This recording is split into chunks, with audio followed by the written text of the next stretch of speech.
అనారోగ్యంతో సాయన్న గారు మృతి చెందగా ఆయన వారసులుగా లాస్య గారు కుటుంబ పరంగా మరి వారందరూ ఆలోచన చేసి కంటోన్మెంట్ ఎమ్మెల్యేగా పోటీ చేసి చిరుప్రాయంలోనే పెద్ద మెజారిటీతో గెలుపొందారు.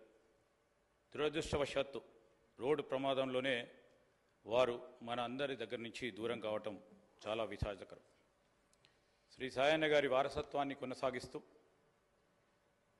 కుమారి లాస్య నందిత గారు కంటోన్మెంట్ ప్రజల మన్ననలు పొందుతున్న తరుణంలో ఆకస్మికంగా మరణించడం వారి కుటుంబానికే కాకుండా కంటోన్మెంట్ నియోజకవర్గ ప్రజలకు కూడా తీరని లోటని, ఈ సందర్భంలో వారి కుటుంబ సభ్యులకి వారి అభిమానులకు మా ప్రగాఢ సానుభూతిని తెలియజేస్తూ సెలవు తీసుకుంటాను.